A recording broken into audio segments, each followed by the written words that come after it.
여러분 혹시 요한계시록 읽어보신 적 있나요? 아마 인류 역사상 가장 무섭고 또 가장 난해한 텍스트 중 하나일 겁니다.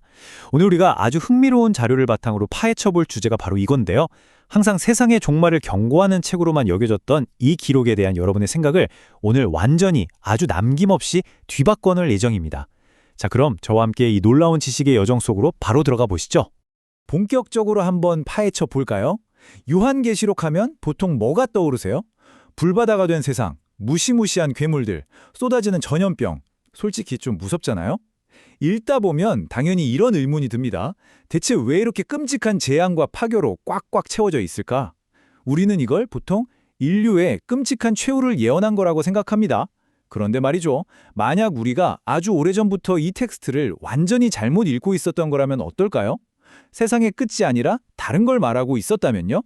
이 수수께끼를 풀기 위해 우리는 유대교의 전통인 카발라, 즉 신비주의적 해석이라는 아주 새로운 렌즈를 하나 가져와 볼 겁니다. 이 전통에서는 고대 경전을 대할 때 문자 그대로 일어날 팩트나 미래 재앙으로 절대 읽지 않습니다. 대신 이 모든 텍스트를 오직 인간의 마음속 풍경을 그려낸 상징적인 지도로 봅니다. 그러니까 외부의 우주가 어떻게 망하느냐가 아니라 우리 내면의 우주, 바로 우리 심리 구조를 설명하고 있다는 뜻이죠. 흥미롭죠? 이게 사실이라는 걸 기가 막히게 보여주는 암호가 하나 있습니다. 고대 히브리어로 신의 이름을 나타내는 네 글자, 요드, 해, 바브, 해를 아시나요? 이걸 세로로 쭉 늘어놓으면 어떻게 되는지 아세요? 정말 놀랍게도 사람의 형태가 됩니다. 첫 글자 요드는 번뜩이는 생각에 불꽃인 머리, 해는 팔과 몸통, 바브는 중심을 잡는 척추, 마지막 해는 두 다리가 되어서 완벽하게 인간의 모형을 형상하거든요. 이건 결국 신이라는 코드를 빌려 사실은 나 자신, 우리 마음의 구조를 설명하고 있다는 결정적인 증거인 셈입니다. 자, 바로 여기서 오늘 이야기의 패러다임이 완전히 뒤집힙니다. 그 무시무시하다던 세상의 종말이에요? 사실 물리적인 외부 세상이 박살난다는 게 아니에요. 그건 우리 내면에 아주 견고하게 자리 잡은 낡은 자아, 즉 에고의 종말을 뜻하는 엄청나게 치밀은 은유였던 겁니다. 불타 없어지고 멸망해야 할 세상은 바깥에 있는 게 아니라 바로 우리 마음속에 있었던 거죠. 그럼 자연스럽게 이런 질문이 떠오르지 않나요? 아니, 도대체 내 마음속에 뭐가 있길래 그렇게 철저하게 파괴되고 무너져 내려야만 한다는 걸까요? 우리 마음의 기본 설정값이 대체 어떻게 되어먹었길래 이런 거대한 내면의 대재앙이 꼭 필요한 걸까요?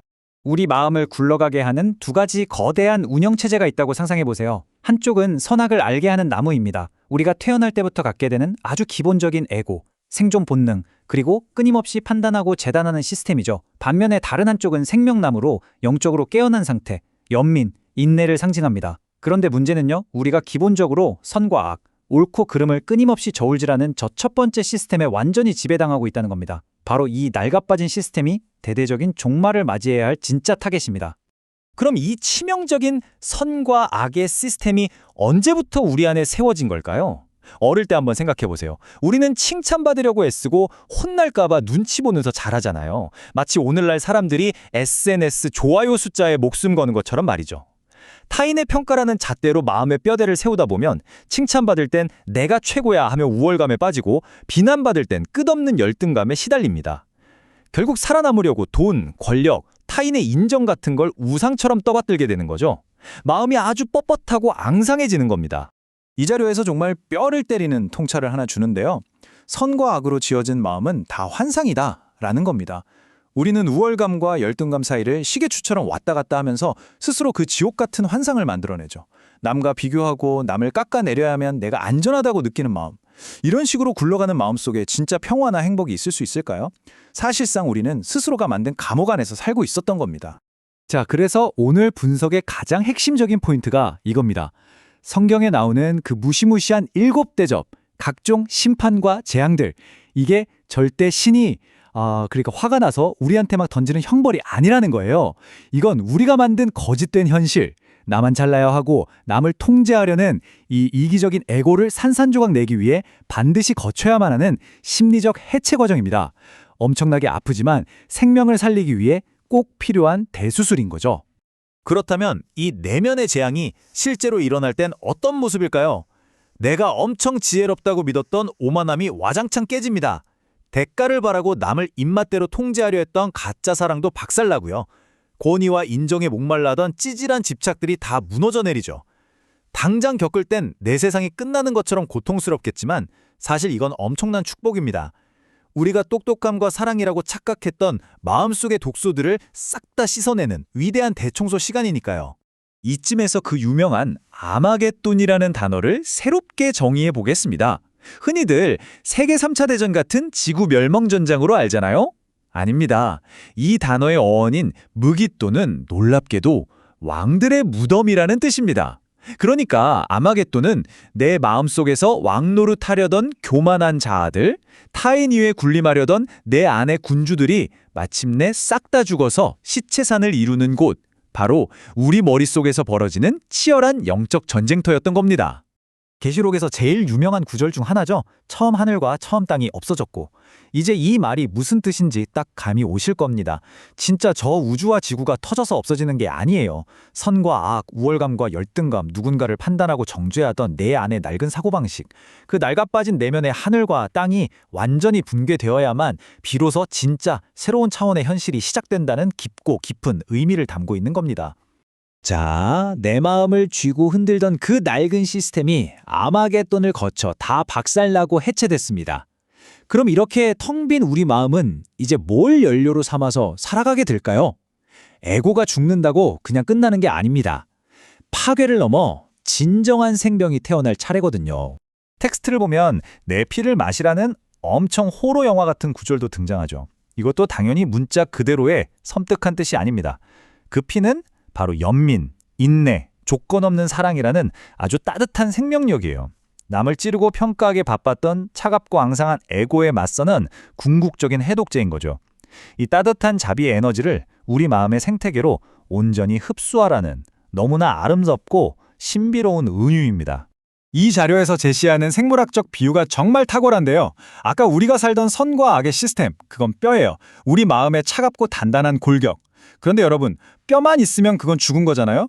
그 굳어버린 마음의 뼈대 사이사이로 따뜻한 연민과 자비라는 피가 쫙쫙 돌아야 합니다. 타인을 재단하던 딱딱한 마음에 무조건적인 사랑이라는 피가 힘차게 펌프질을 시작할 때 진짜로 살아 숨쉬는 마음이 완성되는 겁니다. 그럼 내면의 종말을 이겨내고 이렇게 깨어난 마음은 현실에서 어떻게 나타날까요? 날선 차가운 판단은 따뜻한 자비로 녹아버립니다. 당장 눈앞에 이익만 쫓던 조급함은 타인의 기다려줄 줄 아는 깊은 인내로 변하죠. 툭하면 나오던 불평불만은 타인에 대한 넉넉한 이해심이 되고 남을 내 마음대로 쥐고 흔들려던 욕망은 깨끗이 버려집니다. 오히려 그 사람들이 스스로 일어설 수 있게 뒤에서 밀어주고 힘을 실어주게 되죠. 이게 바로 피가 팍팍 도는 진짜 살아있는 마음입니다. 아, 그리고 종말론 하면 절대 빠질 수 없는 단골 숫자가 있죠. 14만 4천. 혹시 이거 종말에서 살아남는 사람 선착순 머리수나 천국행 티켓 개수라고 생각하셨나요? 절대 아닙니다. 이건 상징적인 암호예요. 우리 마음의 세포 하나하나, 구석구석까지 자비의 피가 완벽하게 들어차서 영적으로 100% 채워진 그 풍성하고 완전한 생명력의 완성을 뜻하는 너무나 아름다운 숫자입니다. 자, 이제 오늘 우리가 다룬 이 거대한 퍼즐이 다 맞춰졌습니다. 요한계시록의 종말, 이제 더 이상 지구 멸망을 경고하는 공포 괴담이 아니라는 걸 아시겠죠? 이건 내 안의 가짜 자아를 박살내고 진짜 나로 다시 태어나기 위한 아주 치밀하고 위대한 재탄생의 청사진이었습니다. 영적으로 진화하기 위해 내면의 껍질을 깨부수는 절대적으로 필요했던 과정이었던 겁니다. 오늘 이 흥미로운 자료 분석을 마무리하면서 여러분께 꼭 한번 던지고 싶은 질문이 있습니다. 지금 당장 여러분의 마음속 옥자에 앉아 알량한 우월감을 뽐내며 남을 통제하고 군림하려는 그 내면의 왕들은 대체 누구인가요? 오늘 바로 여러분 내면의 아마겟돈에서 끝장내야 할 그 오만한 에고는 무엇인지 한번 깊이 고민해 보셨으면 좋겠네요. 우리 마음의 지도를 완전히 새롭게 읽어낸 오늘 분석은 여기서 마치겠습니다. 끝까지 함께 해주셔서 정말 감사합니다.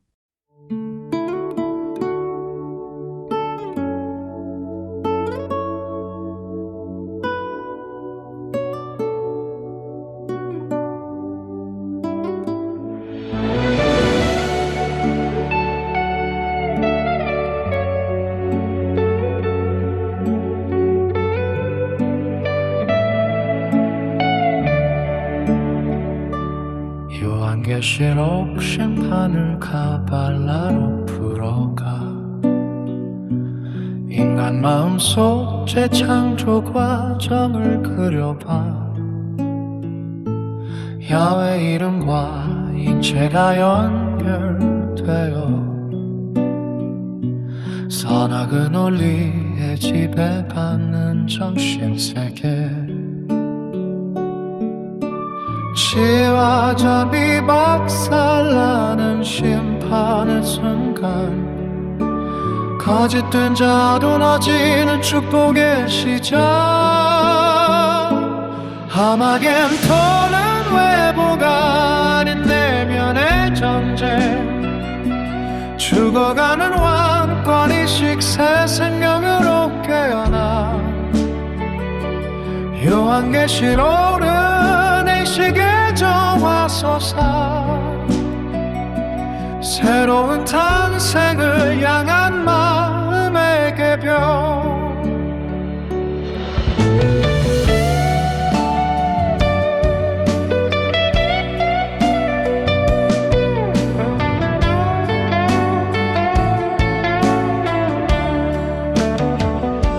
심판의 재앙은 마음의 재구성. 우상들이 무너지며 찾는 진정성. 야훼의 영상 속에 숨은 진실. 인간 정신의 갈등이 만든 감옥. 지혜와 자비 박살나는 심판의 순간, 거짓된 자 무너지는 축복의 시작. 아마겟돈은 외부가 아닌 내면의 전쟁. 죽어가는 왕권의식 새 생명으로 깨어나. 요한계시록은 의식의 정화서사. 새로운 타